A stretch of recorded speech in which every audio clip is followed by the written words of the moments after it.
বন্ধুরা সবাই কেমন আছেন? আশা করি সবাই ভালো আছেন। নিউ টাউনে বড় মেয়ের চোখ দেখাতে নিয়ে গেছিলাম। তো রাস্তা দিয়ে হেঁটে যেতে যেতে একটা খুব সুন্দর ফুল গাছ পড়েছিল। তো আমার ছোটোটা তো ভীষণ বিচ্ছু, ছুটে গিয়ে একটা ডাল ভেঙে নিয়েছে, বলছে বাড়ি গিয়ে বসাবো। তো 3 দিন পর সেটাকে বসাতে এসছে। এখন কি করছো? কি গাছ বসাচ্ছ? কই দেখি।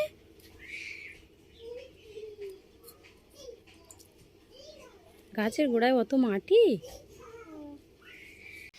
আমি ও ঘরের ভিতর ওকে খুঁজে পাচ্ছি না। আমি বলি কোথায় গেল কোথায় গেল।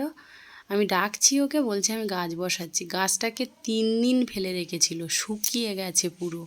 সেই গাছটাকে নিয়ে এসছে বসাতে, মানে দুষ্টুমি তো করতে হবে। এবারে গ্লাসে করে জল এনেছে, এনে আর সাদা বালি জড়ো করেছে, করে সেগুলো গুলেছে, গুলে গাছটাকে বসিয়ে তার চারপাশে মাটি উঁচু করে দিয়েছে, দিয়ে গাছের মাথার উপর থেকে জল দিচ্ছে। কত বড় গাছ বসানো লোক।